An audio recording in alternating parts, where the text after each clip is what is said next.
जुल्करनैन ने इनकार में सर हिला दिया। उन्होंने एक ऐसा जवाब दिया जो कुरान ने महफूज कर लिया।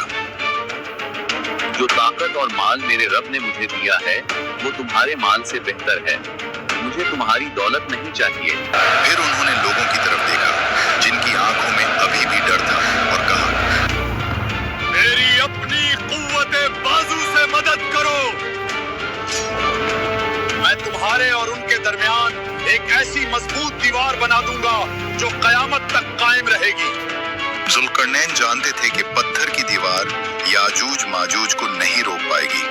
वो ताकतवर हैं, वो पत्थरों को तोड़ देंगे या उनमें सुराख कर लेंगे। उन्हें एक ऐसा मटेरियल चाहिए था जो नाकाबिले शिकस्त हो। जुल्करनैन ने हुक्म दिया, लाओ मेरे पास लोहे के बड़े बड़े टुकड़े। हजारों मजदूरों ने दिन रात मेहनत की। पहाड़ों को खोदा गया और लोहे के भारी भरकम ब्लॉक्स को उन दो पहाड़ों के दरमियान नीचे से ऊपर तक चुन दिया गया। दीवार उठी गई, यहाँ तक कि वो दोनों पहाड़ों की चोटियों के बराबर हो गई। लेकिन अभी लोहे के ब्लॉक्स के दरमियान गैप्स थे। जुल्करनैन ने कहा, इस लोहे को आग से दहकाओ। पहाड़ों के दरमियान बड़ी बड़ी भट्टियां जलाई गईं। हजारों लोगों ने धोंकनियों से हवा दी। आग का ऐसा मंजर था कि लोहा सुर्ख अंगारा बन गया। पहाड़ों के दरमियान की जमीन तंदूर की तरह तपने लगी। जब लोहा गर्म होकर फैलने लगा तो जुल्करनैन ने आखिरी और सबसे अहम हुक्म दिया, अब मेरे पास पिघला हुआ तांबा लाओ। उन्होंने इस गर्म सुर्ख लोहे पर पिघला हुआ तांबा डाल दिया। साइंस ये कहती है कि जब लोहा और तांबा मिलते हैं तो वो एक ऐसी भरत बनाते हैं जो लोहे से ज्यादा सख्त होता है और इस पर जंग नहीं लगता। तांबे ने लोहे के ब्लॉक्स के दरमियान सारे सुराख भर दिए। जब वो दीवार ठंडी हुई तो वो कोई मामूली दीवार नहीं थी। कुरान कहता है, बस वो याजूज माजूज न तो इस पर चढ़ सके और न ही उसमें सुराख कर सके।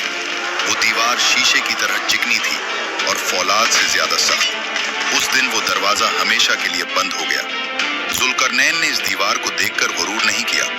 उन्होंने आसमान की तरफ देखा और कहा, ये मेरे रब की तरफ से एक रहमत है। लेकिन फिर उन्होंने एक ऐसी बात कही जो आज तक फजा में गूंज रही है, लेकिन जब मेरे रब का वादा आएगा तो वो उसे रेजा रेजा कर देगा। और मेरे रब का वादा सच्चा है। दीवार बन गई, जुल्करनैन चले गए, वो कौम महफूज हो गई। लेकिन सवाल ये है, क्या वो हमेशा के लिए कैद हो गए? दीवार के उस पार क्या हो रहा है? क्या वो सो गए हैं? हदीस बताती है कि नहीं। हमें लगता है कि जुल्करनैन ने दीवार बना दी और किस्सा खत्म हो गया। हम अपने घरों में चैन की नींद सोते हैं, लेकिन हकीकत यह है कि पिछले हजारों सालों से इस दीवार के पीछे एक जंग जारी है। एक ऐसी जंग जिसके बारे में दुनिया बेखबर है। प्यारे नबी सल्लल्लाहु अलैहि वसल्लम ने फरमाया कि याजूज और माजूज सोए हुए नहीं हैं, वो हर रोज जागते हैं। उनका मकसद सिर्फ एक है, इस दीवार को गिराना। जरा तसव्वुर करें वो मंजर, हजारों लाखों की तादाद में ये खौफनाक मखलूक अपने नौकीले पंजों और औजारों से इस लोहे की दीवार को खिंच रही है। चिंगारियां उड़ती हैं, लोहे पर खिंचने की आवाजें गूंजती हैं। वो सुबह से शाम तक पूरी ताकत से दीवार को तोड़ने में लगे रहते हैं।